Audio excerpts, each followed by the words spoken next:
Lucas, capítulo 21, versículos 25 a 36. 25 a 36. Nós vemos aqui a imagem, uma imagem alusiva a esse texto, um galho com figos verdes. Depois, quando a gente foi fazer a chamada do culto, eles amadureceram, ficaram roxinhos, Mas aqui eles ainda estão verdes. Eu gostei dessa imagem dos figos verdes pelo seguinte: eles ainda não são os figos maduros, eles ainda não estão prontos para a colheita. Viu, Thaís? Eles estão verdes ainda, eles ainda estão apontando algo que vai acontecer no futuro, não é? Então, eles ainda são sinais, E eles representam uma coisa, que uma estação do ano está entrando. No caso, aqui no ambiente da Palestina, no ambiente mediterrâneo, a chegada do verão. Então, como para nós aqui, por exemplo, é a chegada das mangas, As mangas indicam proximidade do verão.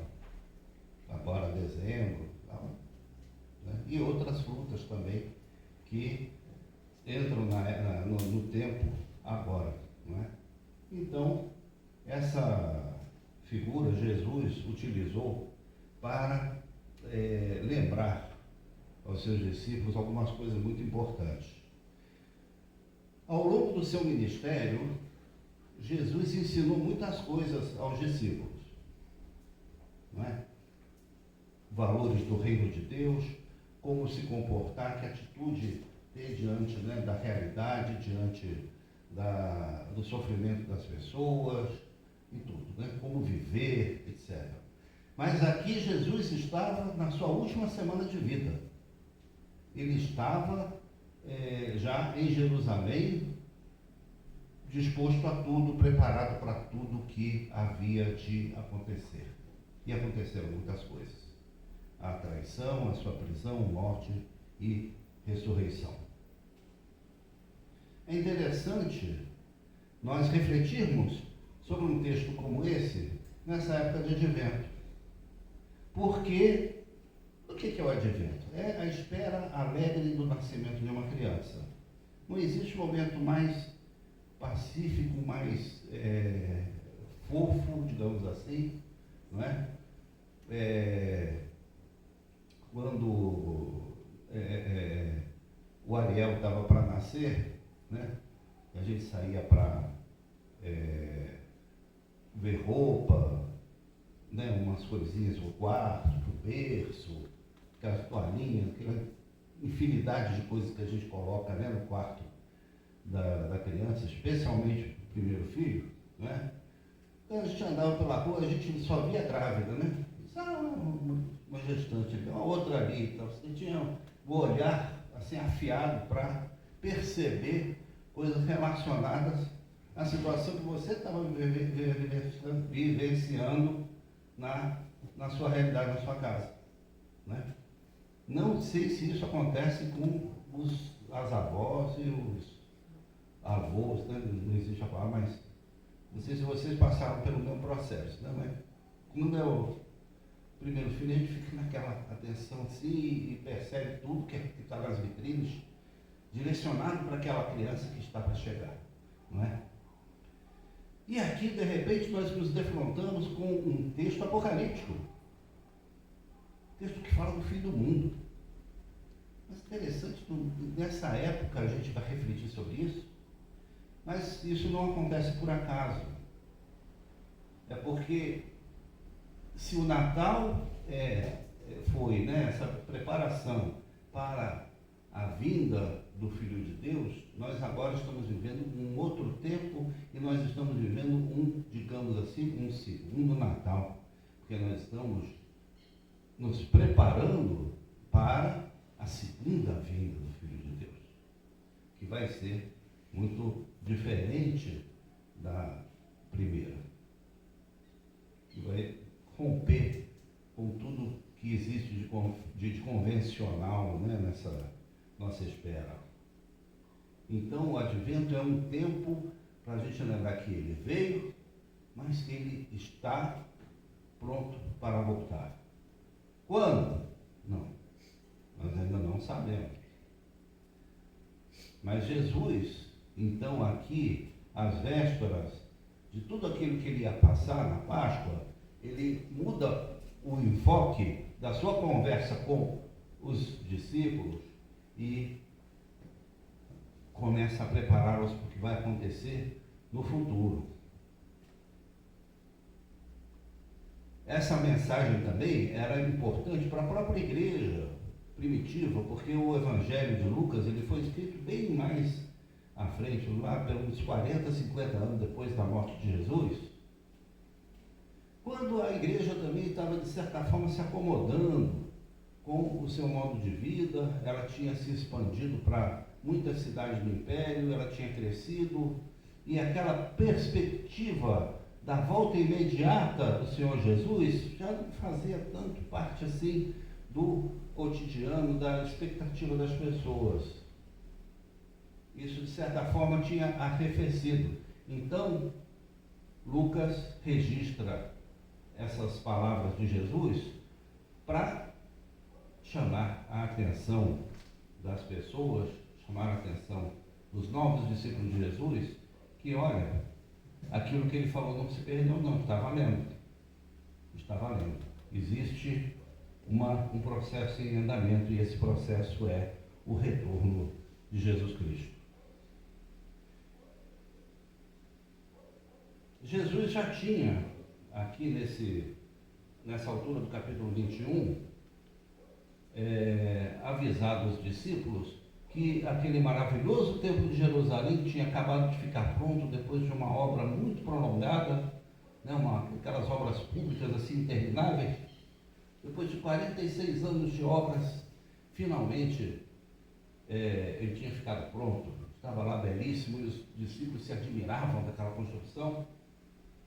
E Jesus olhou para aquilo e disse: olha, dito que aqui não vai ficar pedra sobre pedra. Mas como, mestre? Será possível? Disse, olha, pode escrever. Isso tudo aqui vai virar ruínas. Então a mensagem de Jesus tinha se tornado radical. E isso chamou a atenção das lideranças religiosas de Jerusalém. Quando eles ouviram essa declaração bombástica de Jesus, não tinha rede social, não tinha internet, mas ela, à sua maneira, ela viralizou. Todo mundo ficou sabendo que Jesus tinha dito aquilo. E foi então que eles chegaram à conclusão de que era hora de agir, era hora de dar um fim naquele profeta, porque o discurso dele estava ficando radical demais. Destruir o templo, derrubar, não, né? Então começou-se aí um plano, né, para assassinar Jesus. Foram avaliados os meios políticos, os meios operacionais, foram feitas reuniões em palácio, como se costuma fazer, né, em conspirações para assassinar certas pessoas, né? Então, foi o que foi feito no caso de Jesus Cristo também, não é? E Jesus não se intimidou com nada disso. Ele só se resguardou de tal forma que ele evitava aparecer em público. Por exemplo, para a última ceia, quando foi a hora de alugar o salão de festa onde ia ter a última ceia, o famoso cenáculo, não foi Jesus que foi conversar com o proprietário e tratar do aluguel. Ele ficou lá no Monte das Oliveiras e mandou que os discípulos fossem tratar tudo no nome dele. Deu as instruções: olha, procura um rapaz, ele vai estar com um cântaro de água na cabeça, você segue ele, onde ele entrar, você fala com o proprietário que é ali.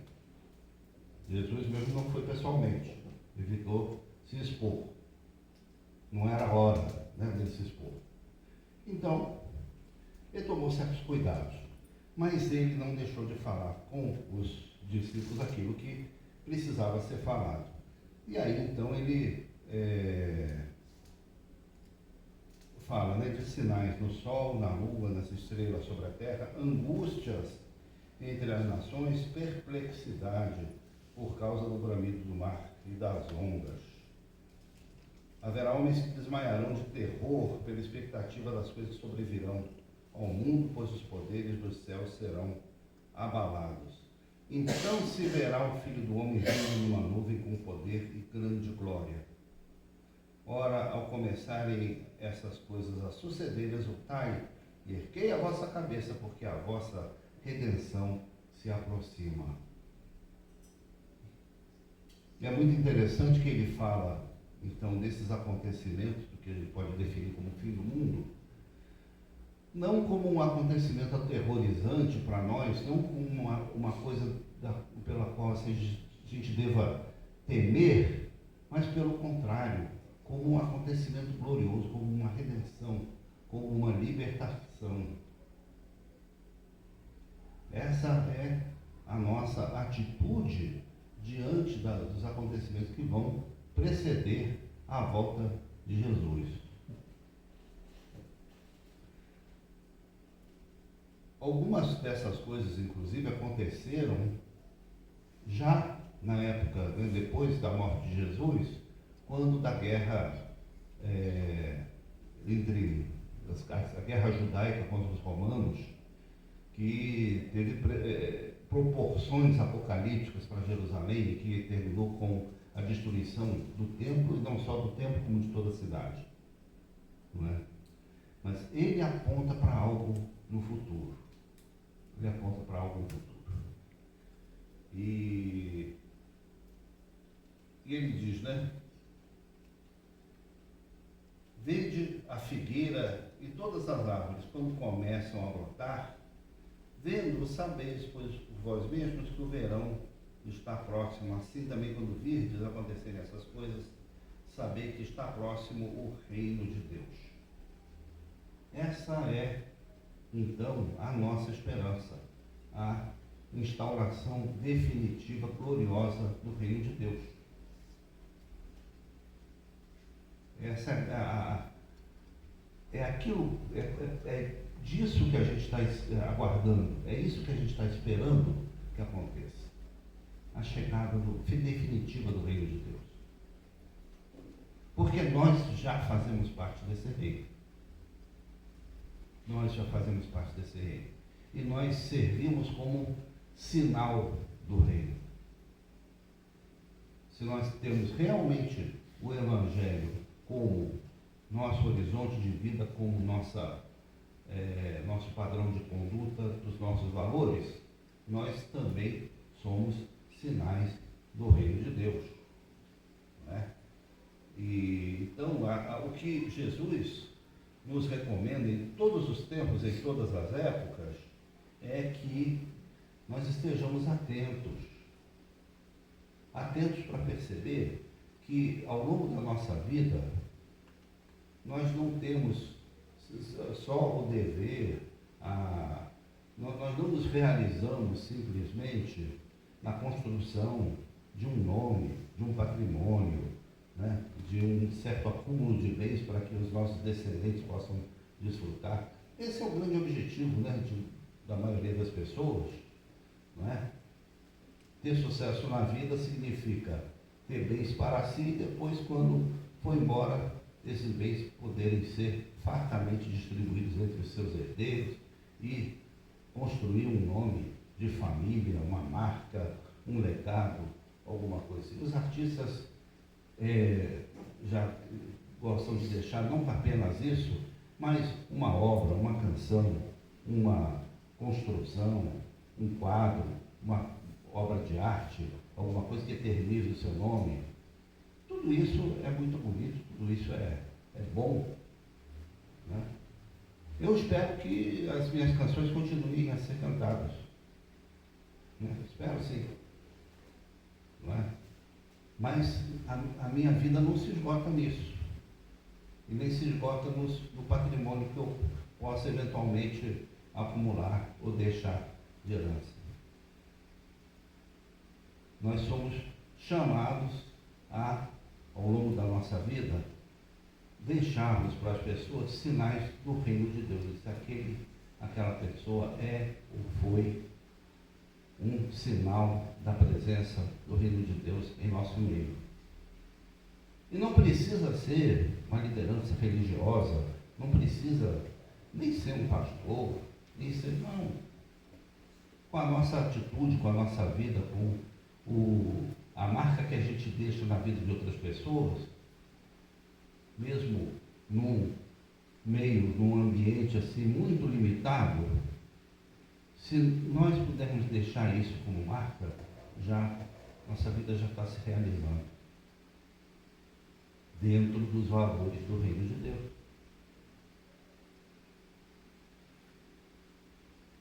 Uma recomendação de Jesus, e que eu acho sempre muito atual, fala profundamente para mim e fala para essa geração, é a seguinte: acautelai-vos por vós mesmos, para que nunca vos suceda que o vosso coração fique sobrecarregado com as consequências da orgia, da embriaguez e das preocupações deste mundo, e para que aquele dia não venha sobre vós repentinamente como um laço, pois há de sobreviver a todos que vivem sobre a face da terra. Eu acho que na nossa época, mais do que no passado, essa palavra tem muito a dizer, tem muito significado, porque o nosso coração está sobrecarregado. Sobrecarregado de informação, né?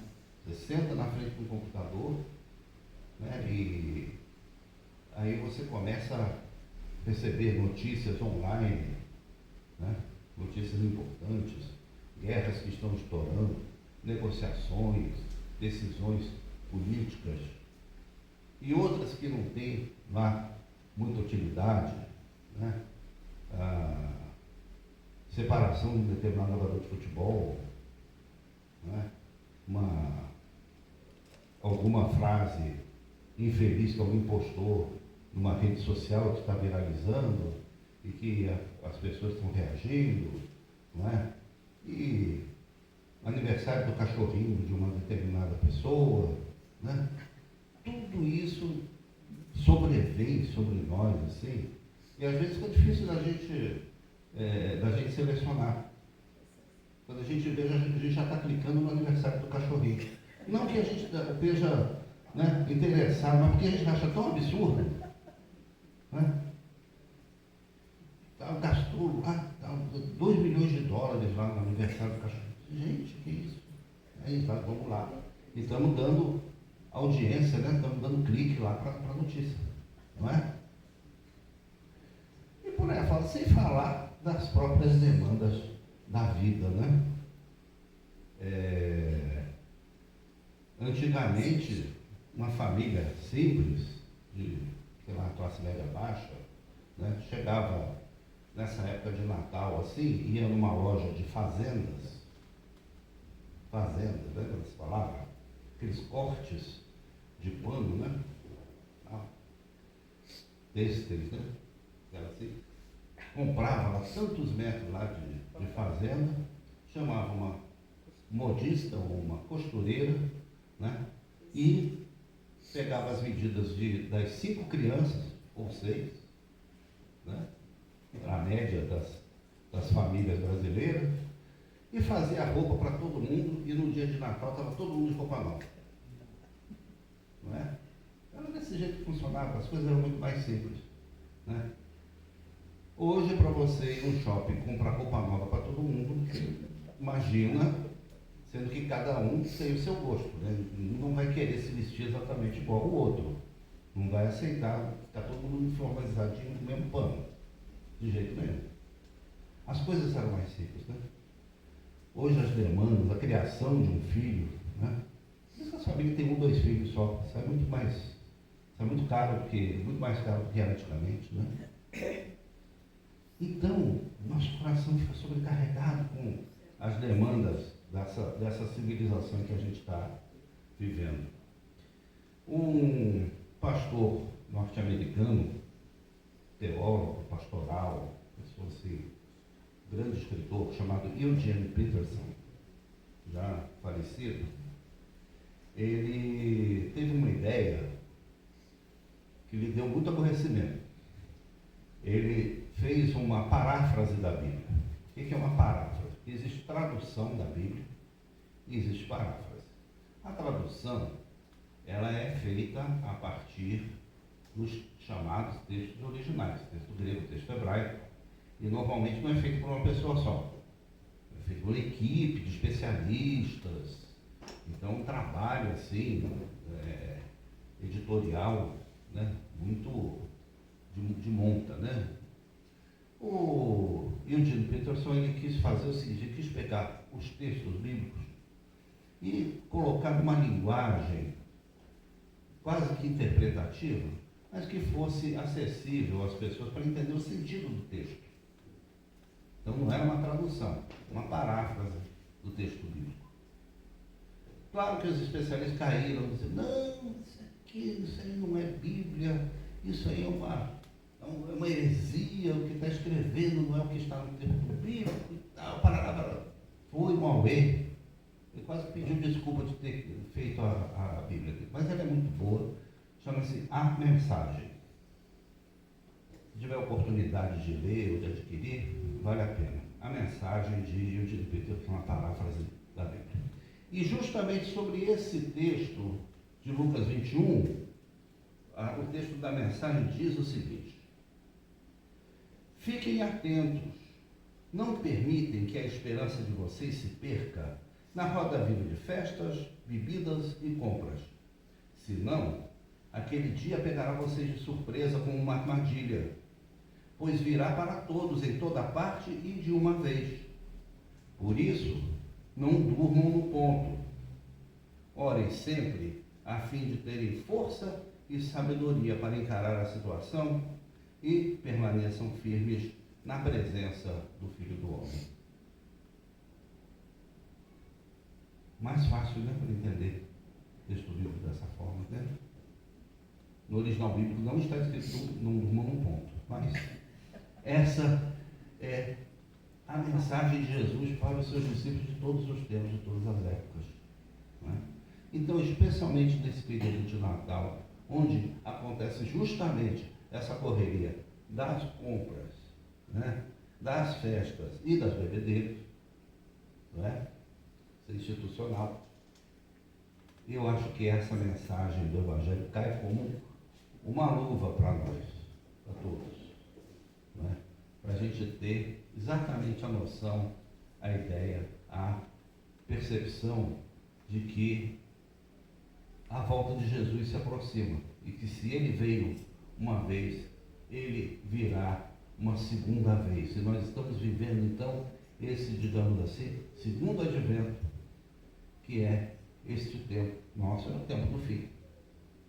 Sempre o tempo de aguardar a chegada gloriosa do Senhor Jesus.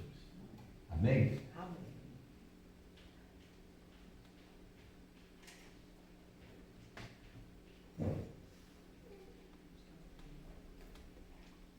Eu queria convidar todos para lermos juntos uma afirmação de fé